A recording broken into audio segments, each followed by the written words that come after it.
자존심 높기로 소문난 호주에서 무려 1조 원이나 투자해 한국산 무기를 구매하기로 확정했을 뿐 아니라 중국과 러시아의 군사 위협이 고조되자 최대 5조 원을 투자해 한국산 전차를 심도 있게 고심하고 있다고 하는데요.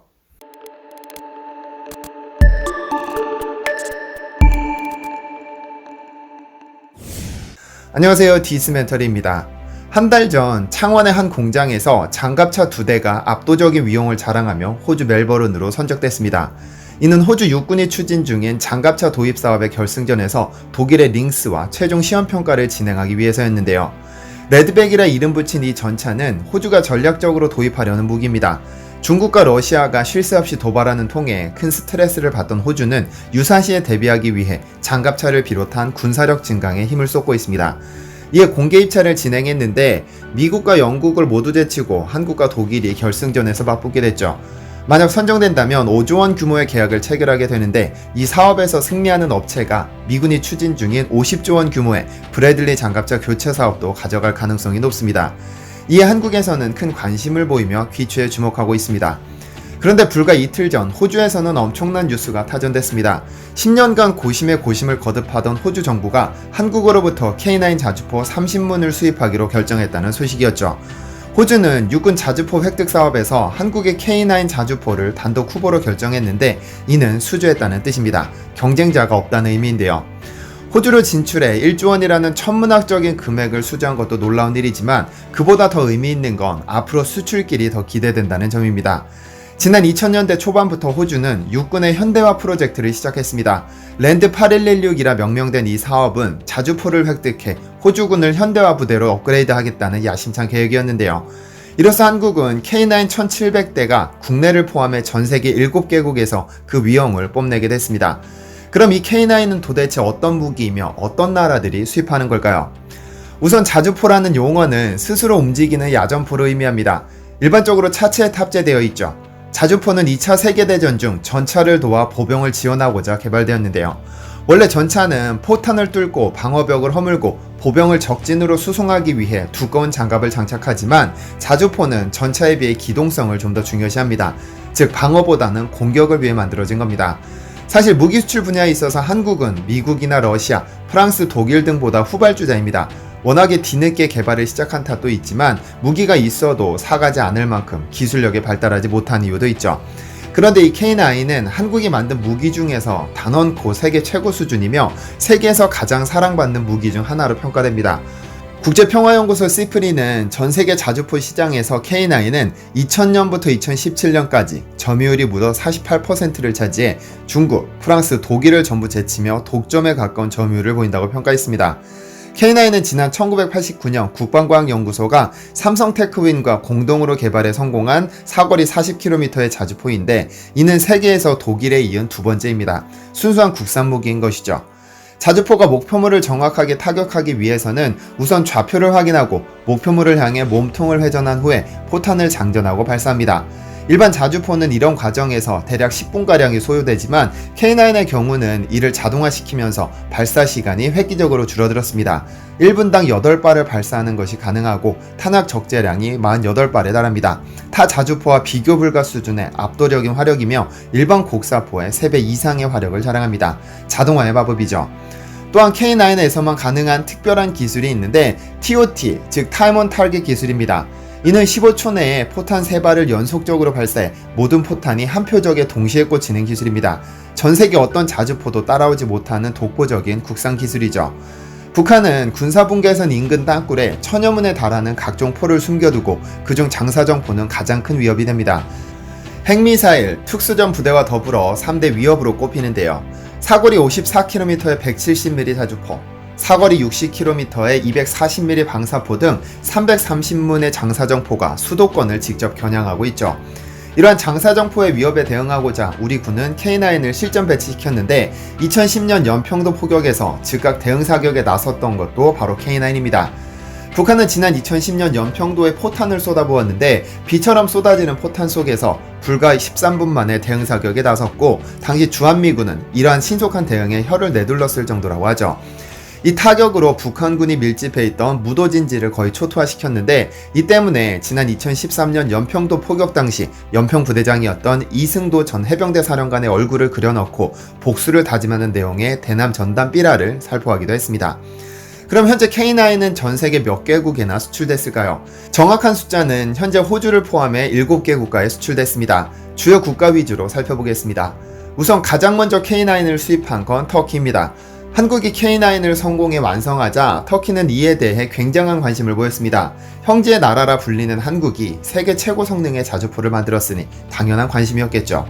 사실 터키는 1995년 이전에 운영했던 155mm 자주포 개발 사업을 시작해 프로토타입까지 성공시켰으나 기술 부족의 한계를 절감하고는 외국 기술을 도입하기로 결정했습니다. 원래는 독일산 펜저하우비츠를 면허 생산할 계획이었는데 독일 내에서 인권 탄압 문제 등을 제기하면서 안보리에 의해 수출이 거부됐죠. 그래서 차선책으로 K9을 선택하게 됐습니다. 터키는 2001년 한국과 총 300대의 수출 계약을 체결했는데 총 금액이 1조 3천억 원으로 이는 단군 이래 최대 규모의 무기 수출 규모입니다. 여기에는 좀 특별한 권한도 포함되었습니다. 기술 이전과 라이센스 권한을 함께 구매했는데 초기 물량 8대만 한국에서 직접 생산해 납품받고 300대는 터키가 면허 생산하기로 결정된 것입니다. 그런데 터키는 K9의 형상과 전장을 포함해 일부를 변경한 후 푸르트나를 만들어냈는데 이 때문에 형제의 난이 일어나기도 했습니다. K9은 K9 썬더라고 불리는데 푸르트나는 터키어로 폭풍을 뜻하죠. 이름을 그대로 따와 한국 기술을 바탕으로 푸르트나를 개발하고는 아제르바이잔에 36문을 수출하기로 결정된 것이죠. 그러나 엔진은 독일제를 사용했기 때문에 독일에서 수출을 불허해 수출이 중단됐다는 소식이 들려오기도 합니다. 다음은 폴란드입니다. 지난 2014년 3월 러시아는 러시아계 민간인을 보호한다는 명분을 앞세워 우크라이나를 침공해 크림반도를 러시아로 귀속시켰습니다. 그러나 크림반도가 러시아에게 넘어가자 폴란드는 한국에게 다급히 연락을 취해 K9 120대를 구매하겠다고 했죠. 폴란드가 이렇게 다급했던 이유는 폴란드의 지정학적 위치 때문입니다. 폴란드는 독일과 우크라이나와 국경을 맞대고 있습니다. 그러나 우크라이나는 소련에서 독립했으므로 사실상 러시아로부터 자유롭지 못한 상태죠. 크림반도 침공은 유럽연합의 강력한 반발을 불러왔고 러시아는 이에 아랑곳하지 않는다는 제스처를 취하자 냉전 이후 최악의 관계로 접어듭니다. 폴란드는 당장 발등에 불이 떨어진 것이죠. 이미 200여 년에 가까운 시간 동안 지속적으로 러시아의 침략을 감내해야 했던 폴란드는 러시아 견제를 위해 북대서양 조약기구인 나토에 가입하기도 했으나 오히려 폴란드의 손발을 묶어 오도 가도 못하는 결과를 가져왔죠. 이 크림반도 침공은 폴란드에게 국가 비상 상황과 같았습니다. 크림반도를 통해 언제든 폴란드를 다시 침략할 수 있었으니까요. 그래서 러시아를 견제하고자 120대의 K9을 구매해 우크라이나 국경에 전부 배치한 것입니다. 이미 세계 최고 수준의 전차 기술력을 보유한 폴란드가 자체적인 생산이 가능함에도 K9을 선택한 이유는 K9이 가진 세계 최고 수준의 압도적인 화력도 있지만 내부 사정도 있었습니다. 2014년 폴란드에서는 국영기업이 개발한 자주포를 운용했지만 포탄이 발사되고 난 후 포신이 제자리로 돌아오지 않는 문제가 발생합니다. 신속한 대응을 위해서는 표적에 포탄을 발사한 후 빠르게 제자리로 돌아와야 하는데 포신이 돌아오지 않으니 이는 심각한 문제였죠. 몸뚱이만큼 먹통이 되어버린 것이죠. 그래서 자체 개발한 차체에 포탄만 얹을 수 있는 자주포를 찾아 K9을 선택했고 국영기업이 개발한 포신을 얹어 사용하는 겁니다. 그리고는 120대를 전부 러시아를 향해 배치해두었습니다. 차체만 수출해 대당 30억 원에 판매해 3천억 원이 넘는 규모의 수출을 이뤄냈습니다.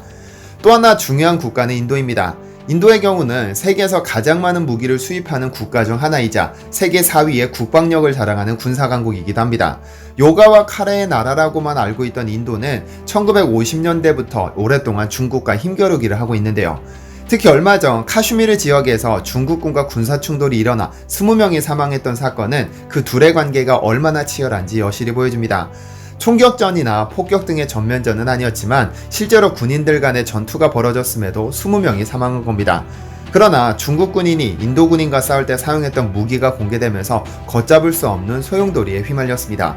붉은색이 칠해진 쇠막대기에 수십 개의 못이 박힌 무기로 인도 군인을 잔인하게 폭행했다는 사실이 알려져 인도 내에서는 반중 감정을 고조시키기도 했습니다.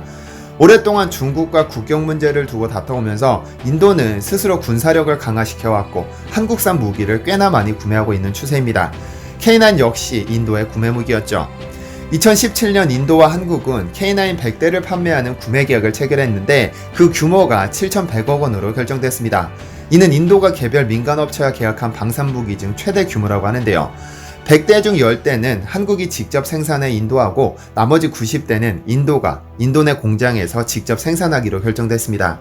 인도에서 K9 썬더는 K9 바지라라고 명명했는데 이는 인도어로 폭풍을 뜻합니다. 터키와 마찬가지로 같은 이름을 쓰기로 한 것이죠.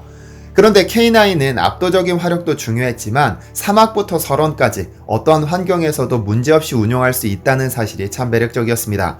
이에 인도 역시 K9을 구매하되 인도의 더위 및 사막 등의 특수 지형에 맞게 개량을 거쳐 실전에 배치하기로 했습니다. 참고로 공장 준공식에는 모디 총리뿐 아니라 국방부 장관까지 직접 참석하기도 했고 모디 총리는 직접 K9에 탑승해 굉장히 만족했다는 후문입니다.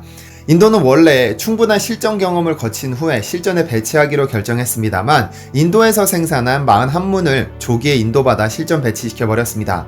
지난 2018년에 한국에서 생산해 인도한 10대의 K9이 월등한 작전 수행 능력을 보이면서 그 영향을 받았죠. 이에 따라 전체 일정도 앞당겨질 것으로 예상하고 있습니다. 인도에서는 워낙에 K9이 우수한 성능을 자랑하다 보니 별명을 지어줬는데 킹콩입니다. 기동력 있고 어떤 무기에도 크게 손상되지 않는 두꺼운 기갑, 그리고 타격 정확도가 높다 보니 킹콩이라는 동물과 비슷한 이미지가 떠오르기는 합니다.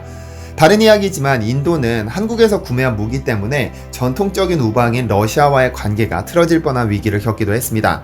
인도가 몇 년 전 대공방어 체계를 구축하기 위해 공개 입찰을 진행한 적이 있었습니다. 그런데 러시아의 예상과는 다르게 한국의 비호복합이 단수로 결정되어 버린 것이죠. 아시다시피 인도의 무기 시장은 러시아가 독점하다시피 장악하고 있었고 실제로 65%의 무기가 러시아제였죠.